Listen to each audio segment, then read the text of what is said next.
This place is cool because it's one of Baja's few really intact ghost towns. It used to be a mining operation, and one of the fascinating things that we found out about this place is that there's this whole series of caves dug into the ground underneath the mining structure. We've been going through the caves, and it looks like the miners used to actually live in these caves. So not only did they have to mine in the 120-degree summer heat in this place, but then they lived in these little crumbling caves during the night, and that's probably where they spent most of their time.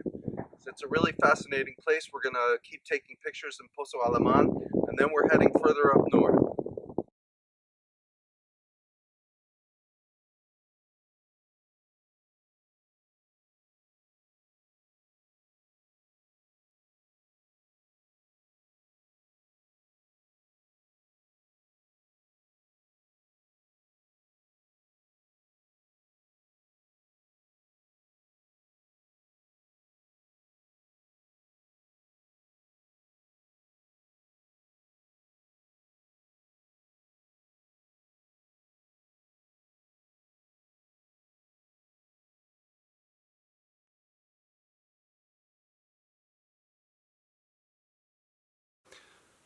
So right now we are at Rancho Piedra Blanca, and this is a little working ranch in between El Arco and the fishing village of El Barril.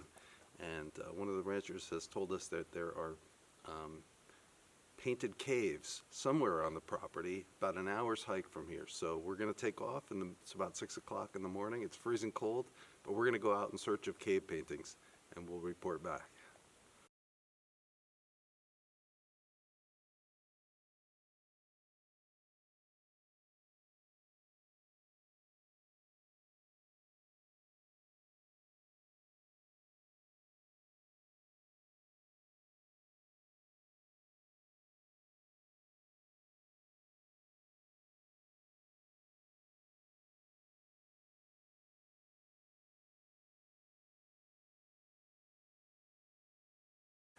So we spent about an hour and a half hiking up this remote arroyo outside of Rancho Piedras Blancas.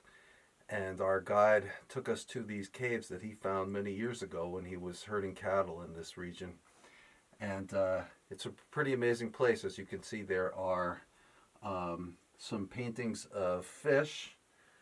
Here we have what's probably either a deer or what they call here a borrego, which is a bighorn sheep.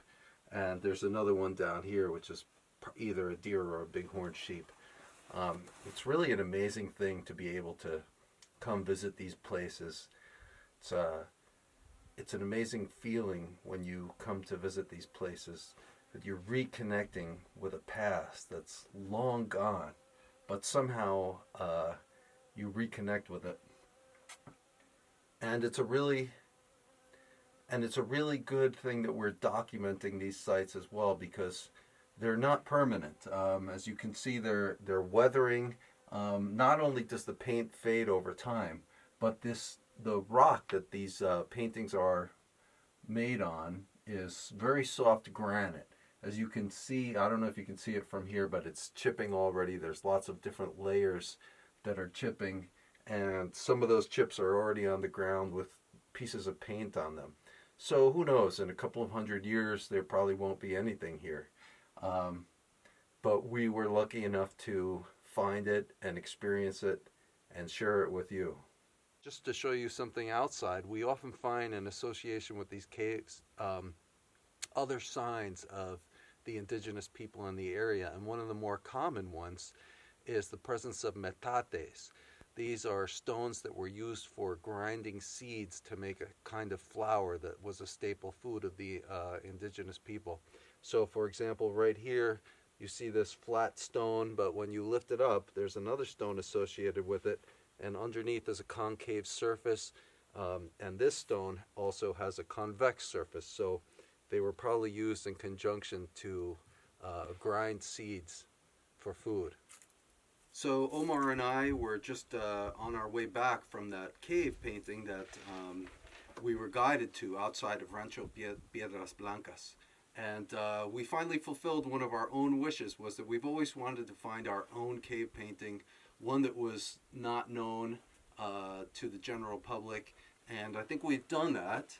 This is a pretty obvious cave off of the arroyo, and the paintings themselves inside this cave are in really bad condition. In fact, what it looks like is that probably ranchers at some point in time were camping in here for extensive periods. There's a lot of soot on the ceiling, and that's pretty much defaced almost all of the paintings. But you can see in certain areas there's a lot of red pigment where the paintings were. Here's another area. There's a lot of red pigment on the ceiling.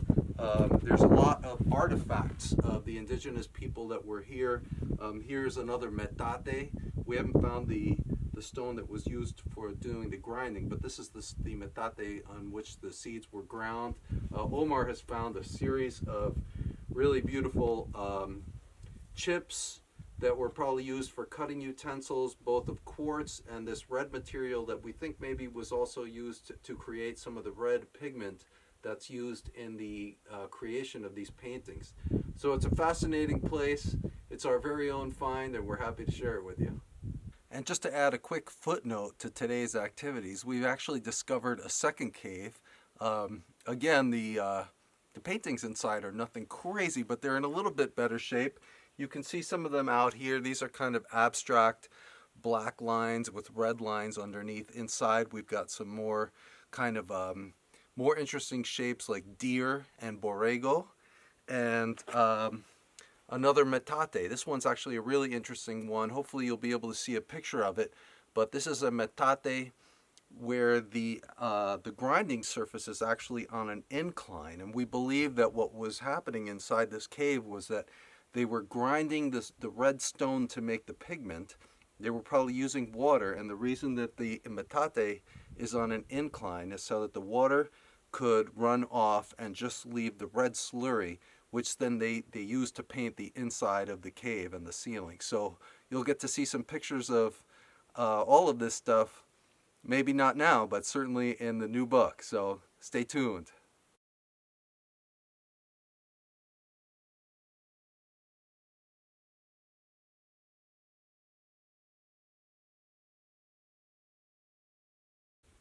So this is day 3 of our expedition.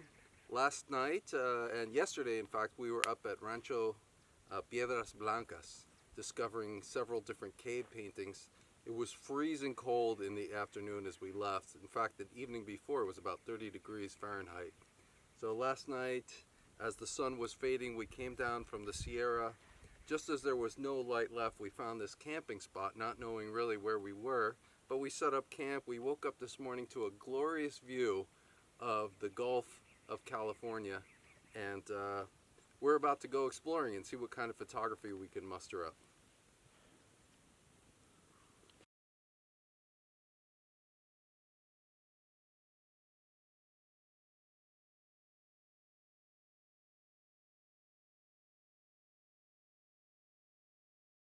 Day 3 of our expedition still. We were actually heading to San Francisquito to do some landscape photography at the ocean, but we ran into Steve Robertson, who is the author of Baja Chronicles. Very good. So Right. Baja is a huge place, but the community is rather small, and so It is a small world. yeah. So we've run into another Baja author, and amazingly, he was able to guide us to some cave paintings. You want to tell us anything about these paintings? You know, I was here 20 years ago, and we just got lucky and found it again. Yeah, it's a great spot. Yeah, so these are kind of just in the middle of this vast arroyo outside of Bahia San Francisquito. It's a gorgeous site. There's about, so far we've been in this jumble of rocks for 10 minutes, and we've already found about 4 cave painting sites. I don't know when this photography project turned into a caves paintings documentation project, but it's pretty cool. And we just love these amazing ancient sites. And so we're going to keep looking for a few more. Thanks a lot, Hey, Steve, man. for, Hey, thank for you. showing us this site. It was great. Great fun.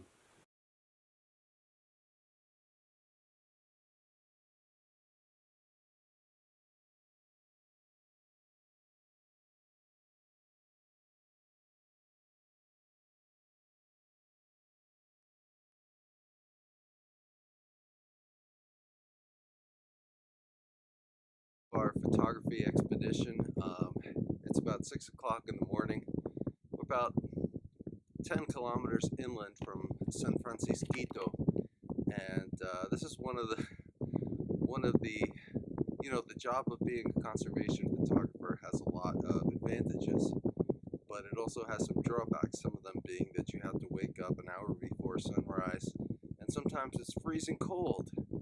And on top of that, you climb up to the top of a hill to do some photography that you've scouted out the previous day, and it's just really boring. And there's no photo to be had, so you go back down to the camp and have to make some plans for the rest of the day. That's probably what's going to happen, but the sky's lighting up a little bit here. There's some rosy colors out towards the east. I'm going to see if I can get some photography done, and then we're going to head down to the coast and get something better.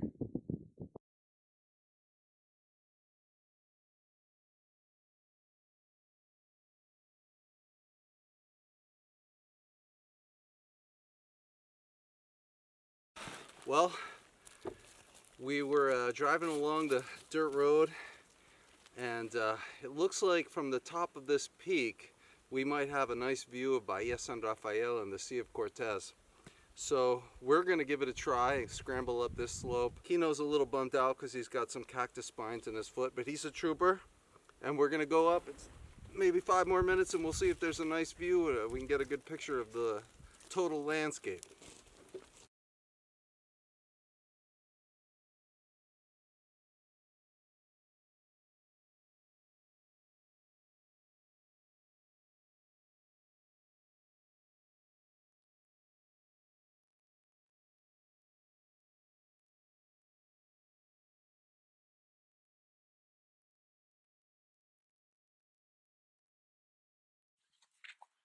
Well, as much as we came here to do landscape photography, particularly of the Gulf Coast, seems like the photography gods have not really favored us in that regard. The weather's turned, it's pretty windy, and it's not so much the wind, but it's just turned very gray and cloudy, and probably will be like that for the next few days. So we're gonna, that's the way it goes sometimes. You just have to change with the weather. So we're gonna head inland again, and our hosts here at San Francisquito have told us that there are some more cave paintings about 5 miles inland. So we're gonna go check that out, and then we're gonna head out and head north up the peninsula to one of Harry Crosby's famous cave painting sites and see if we can find that. So stay tuned, we'll see what happens. Well, so here we are on day 6 or 7 or 8 or 9. I don't even know what day of the expedition this is, but it's our last day. I got to admit, the last 24 hours have been really frustrating. We left San Francisquito. Our guide took us to these amazing cave paintings. That was yesterday morning. And then we had this great idea to head out to the Sierra La Libertad, which is a beautiful mountain range in the center of the peninsula. We wanted to enter it from the west side, which we did, and you can't really get much of a sense of it, but it is one of the most beautiful places I've seen yet. I haven't entered from this side yet. And we were after some cave paintings, but we searched all day and couldn't find them. We ended up, it was getting dark. We camped in a spot with no good photography, and the conditions are absolutely perfect. And now we have to leave because of scheduling reasons. So I've been in a foul mood for the last 24 hours, but I have to keep reminding myself that that's just the life of a nature photographer, I guess. You got to take what you get, and sometimes the luck is with you, and sometimes it's not, and you really have to work hard to make your own luck. So we're already planning our next expedition to this very same spot. There's an incredible canyon that just heads way up into the remote mountains, and we're going to plan to spend 4 or 5 days here fairly soon. And this time I'm going to research it really well before we head in, which is something I should have done before probably. Anyway, we've got a long drive ahead of us. It's about 9 hours from here to Ensenada, and then from there I've got another 2 hours to San Diego. So we got a long day, and I've just had a few cups of coffee. We're ready to go. And hopefully we'll get some good pictures from this expedition, and we'll see you the next time around. Thanks for joining.